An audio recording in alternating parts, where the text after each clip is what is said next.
그럼 오늘 마지막으로 살펴볼 기업 보도록 하겠습니다.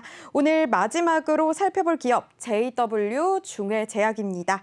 JW 중해제약은 1945년 조선중해제약소라는 명칭으로 출범했고요. 1953년에 설립됐고 1976년 유가증권시장에 상장했습니다. 주 사업으로는 의약품 연구개발, 제조 및 판매고요. 치료제 중심의 오리지널 파이프라인을 토대로 세계 5대 수액제 브랜드와 순환기 및 내분비계 전문 의약품 등 국내외 전문 의약품을 공급하고 있습니다. 계열 회사는 동사를 포함해서 총 17개고요. 주요 계열 회사로는 지주회사인 JW홀딩스, 또 JW생명과학, JW신약 등이 있습니다. 최근 실적도 살펴보도록 하겠습니다. 3분기 연결 기준 매출액 4,371억 원, 영업이익 189억 원, 당기 순이익 53억 원을 기록했습니다. 매출액은 전년 동기 대비 345억 원 증가했고요. 영업이익과 당기 순이익을 내면서 흑자 전환에 성공했습니다. 이렇게 간단하게 JW 중해제약 기업 정보 살펴봤는데요. 오늘 어떤 공시 살펴볼까요? 네, 바로 어제였습니다. 네. 회사 벌금 등의 부과가 좀 확정이 됐는데요. 공시 살펴보도록 하겠습니다. 벌금 등의 부과입니다. 회사가 벌금이나 또는 이제 추징을 이제 당했을 때 이 벌금 등의 부과, 이 벌금 등의 부과 소식을 좀 공시를 해야 되는데 내용을 좀 보도록 하죠. 종류는요 추징금입니다. 부과 금액은 124억 원, 납부기한은 다음 달 15일까지입니다. 자기 자본의 6.01%에 해당되는 124억 원에 대해서 서울지방국세청의 이 세무 조사에 따라서 회사는 추징금을 좀 제출하는 거고요. 부과 사유입니다. 법인세 등의 조사로 인해서 2016년도부터 2020년도 한 4년간의 회계 기준에 따라서 발생된 4년간의 이 결산기를 이제 조사를 했는데 이에 따라서 124억 원의 이 추징 사유가 좀 발생됐고 이에 따라서 이 추징금을 좀 2월 15일까지 납부해는 향후 대책은 상기 부과 금액은 기한 내 납부할 예정이다. 대부분 향후 대책에서 우리가 지난번에도 벌금 등의 부과 소식 받았던 어떤 이 법인이 있었죠. 네. 이게 뭐였냐면 회사들이 조세불복을 많이 하거든요. 이 국세청의 어떤 처분에 대해서 이게 좀 약간 부당하다라고 해서 좀 이 속가를 좀 다투기 위해서 이 행정소송을 좀 제기해서 이 조세 불복 소송을 통해서 이 금액을 좀 줄이거나 이런 협의 등을 좀 진행을 하는데 회사는 상기 부과 금액에 대해서 기한 내에 납부를 하겠다라고 좀 밝혔기 때문에 이 금액은 좀 확정이 되는 겁니다. 기타 투자 판단에 관련된 주요 사항을 좀 보도록 하겠습니다. 상기 부과 금액은 법인세 조사 결과 법인세, 부가세 등으로 산정된 금액이다.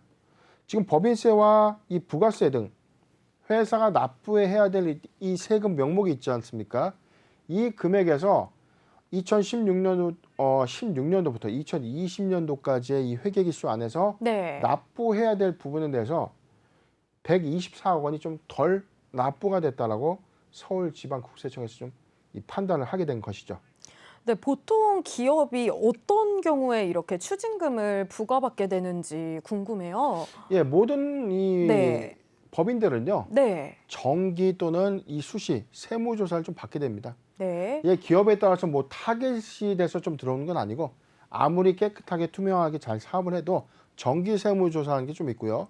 자, 수시는 이 회사의 어떤 비위나 제보나 공익제보나 어떤 이 판단 하에 의해서 수시 갑자기 이제 기습적으로 이제 조사를 하게 되는 건데 중해제약 같은 경우에는 지금 정기 세무조사할 겁니다. 2016년도부터 2020년도 거의 5년에서 10년 주기 사이에 이 기업들을 지금 소트해가지고 이제 조사를 하거든요.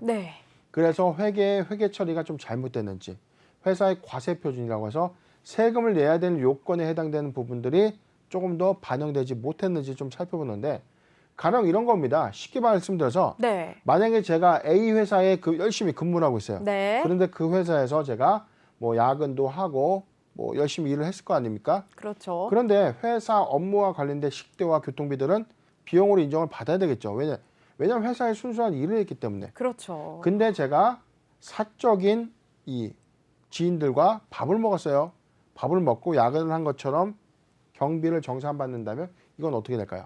그거는 옳지 못한 행위라고 뭐 생각을 횡령이라고 하는데요. 보는 건 너무 깊숙하게 좀 볼 수 있는 부분인데 사실 뭐냐면 네. 이 부분이 비용의 부인이라고 해서 이런 겁니다. 회사의 영업활동, 회사의 기업활동과 관련이 없는 비용들. 근데 우리가 모든 기업을 다 영업활동과 관련돼서 처리할 수 없는 거거든요. 가령 접대비 같은 부분들도 좀 있지 않습니까? 그렇죠. 사업 간에서의 어떤 필요한 어떤 접대비 어떤 부분들이 네. 비용, 즉 이 비용을 증빙을 좀 남길 수 있는 비용들이 있고 조금 남기기 어려운 그런 비용들도 있습니다. 그렇죠. 그렇다고 뭐 뒷돈을 주고받고 그런 개념은 아니라고 네. 하더라도 기업 활동을 하다 보면 현금이 들어가야 되는 부분들도 특히 있어요. 특히 이제 해외 출장에서 수반되는 비용들은 해외에서 증빙 수출을 하기도 어렵고 이 금액을 인정받기가 어렵잖아요. 그러니까 단순한 종이 쪼가리인데 그렇죠? 네. 이동하면서 들어가는 택시비나 이런 비용들을 모두 다 산출할 수밖에 없기 때문에 그래서 이 비용의 어떤 증빙 쟁점이 좀 있는데 세무조사라는 건 사실 그렇거든요. 회사가 내야 될 세금을 내지 않았다라고 보는 건데 가령 이런 겁니다. 우리가 내야 되는 세금의 전체적인 어떤 금액을 감소시키기 위해서는 많은 비용들을 비용화시켜야겠죠. 네. 비용으로 인정받으면 세금 과세 표준에서 깎아지는 부분들이기 때문에 비용화를 시키는 과정에서 이 부분이 잘못됐다라는 것이죠. 그래서 지금 회사는 5년간, 근 한 5년간 추징되는 금액이 124억 원으로 좀 발생되는 거고 회사가 영위하는 이 사업 관련된 어떤 리베이트에 관련된 부분들도 있을 거고 영업 관련된 비용들이 부분적으로 좀 반영된 것으로 좀 해석되고 있는 상황입니다. 네, 그런데 이 125억 가까이 되는 금액을 2월 15일까지 납부를 해야 되잖아요. 이 부분이 가능한지 궁금하고 이렇게 추징금 납부가 주가에 미치는 영향이 좀 있을 것 같은데 어떻게 생각하세요? 그렇죠. 지금 네. 뭐 충분히 뭐 영향이 있죠. 제가 좀 우려되는 부분이 이거예요. 회사가 막대한 비용을 추징을 받았는데 회사가 납부를 할 수 있는 여력이 없어요. 현금이 없다면 네. 회사에 사업 자금도 없는데 네. 추징금까지 내게 된다면 매우 좀 힘든 상황인데요. 자, 지금 이 분기 보고서가 지금 오류가 좀 있어서 네. 열리지가 좀 않고 있는 상황인데 네. 지금 제가 지금 찾아본 바에 의해서는요. 네. 예, 지금 될 것 같습니다. 자, 지금 열렸는데 회사 3분기 기준에 현금성 자산을 좀 보면요. 지금 272억 원의 현금이 3분기 말에 있는 거죠. 120억 원 정도를 납부해도 회사가 충분히 현금 가지고 있는 상태이기 때문에 일시에 납부를 해도 회사의 어떤 경영상에는 좀 이슈가 없었기 때문에 2월 15일까지 좀 납부를 하겠다. 또는 분할 납부를 좀 할 수도 있는 케이스가 있기 때문에 저는 오히려 이런 조세불복을 좀 다루지 않는다는 것은 오히려 회사가 부분적인 어떤 추징 사항에 대해서는 좀 인정을 했다라고 좀 보게 되는 거고 네. 이게 회사가 어떤 사업이나 영업 활동을 좀 잘못한 것보다는 정기 세무 조사라는 것은 사실상 회사의 영업 활동에서 이 수반될 수 있는 뭐 언제든지 발생할 수 있는 어떤 사항들이었기 때문에 네. 이 금액이 현금성의 어떤 이 초래를 가져오는 어떤 기업이 아니라면 지금 이 정도는 뭐 중해제약에서는 충분히 납부하고도 충분히 사업하는 데 좀 지장이 없는 그런 상황으로 좀 보여집니다. 네, 좋습니다. JW 중해제약이 또 해외 제약사 레오파마의 기술 수출한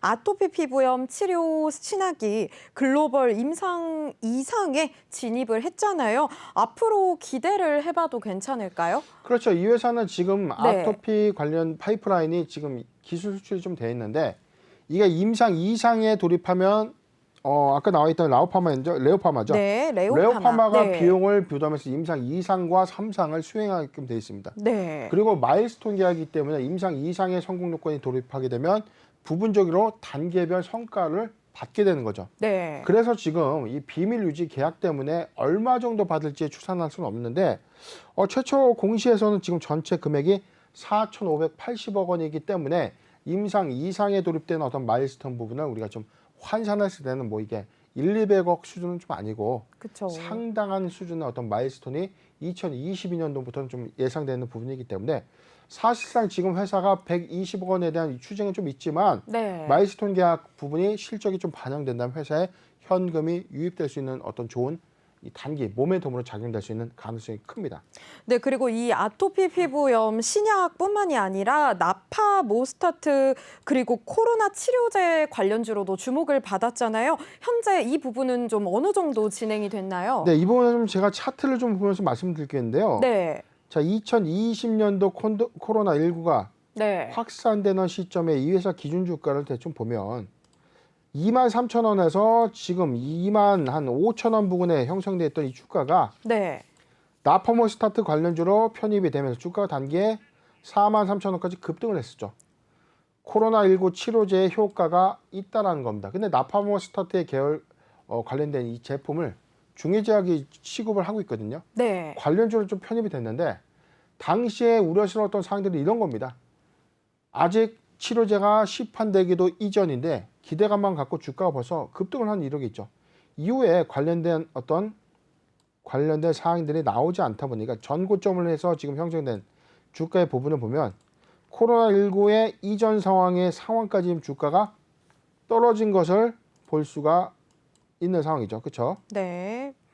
자, 이런 상황인데 자, 지금 기대감만 갖고 주가는 좀 올랐고 나퍼모스타트에 관련된 치료제 임상 유효성 여부는 현재까지 입증된 바가 없는 겁니다. 없어요. 네. 그렇기 때문에 이 부분은 사실상 이 매물대 기준에서는 지금 상당히 많은 네. 매물대가 한 3만 원대, 3만 원에서 지금 3만 5천 원대는 많은 고점에 이 물려 계신 이 매물대로 좀 보여지는데 지금은 주가가 좀 일봉상의 어떤 저가의 어떤 영역대에 좀 있기 때문에 나퍼모스타트의 어떤 계열에 관련된 기대감은 좀 부각이 됐지만 네. 현재 이 부분은 모두 소멸됐다고 봐야 되는 것이 맞다 판단됩니다. 네, 이렇게 임상 이상 진입 그리고 실적 성장 기대감에도 주가는 좀 부진한 모습이었잖아요. 전망과 대응 전략까지 부탁드릴게요. 네, 회사는 지금 무상증자 계획 이후에 주가가 네. 또 급락을 했고요. 지금 추세적으로 좀 보면 네. 자, 지금 전체적인 어떤 매물을 좀 보더라도요. 자, 추세적으로는 요 구간이거든요. 이렇게 보면 자, 이게 전체적인 어떤 고점 대비 주요 이 창구의 이탈 여부를 좀 나타내 주는 표인데 지금 지속적인 매기 유입은 지속적으로 감소되고 있는 흐름. 그리고 과매도가 지금 이루어지고 있는 구간이기 때문에 네. 자, 요 부분입니다. 18,000원. 자, 보유자 관점에서는 18,000원이 이탈된다면 추가 하락될 수 있다는 점 좀 참고해 주시고 매수하기 좋은 구간은요. 지금 저는 이 구간을 좀 보여주는데 지금 바닥권 저점은 맞아요. 최근 2년치의 코로나19 팬데믹이 조기에 확산됐던 시점의 저점에 영역대까지는 주가가 좀 내려오고 있는데 네. 추가 하락은 좀 배제할 수 없는 상황입니다. 자, 추가 하락은 배제할 수 없는 상황이기 때문에 주가는 지금 바닥 확인이 되어 있지 않기 때문에 지금 신규적 매수 타점을 좀 잡아주긴 좀 어렵습니다. 물론 지금 회사의 2022년도에 마일스톤 이 실적 유입 현상이 있고 좋은 호재 내용은 있지만 동 종목은 제가 지금 관심 종목으로 좀 설정을 하고 다시 한번 저희가 타점을 좀 수립해서 의견을 좀 제시해 드리도록 하겠습니다. 네, 이렇게 오늘 SNS텍 또 오스템 임플란트, JW 중해제약에 대해 알아봤는데요. 대표님이 설명해 주신 각각의 포인트들이 여러분들이 투자 전략 세우시는데 도움 되셨으면 좋겠습니다.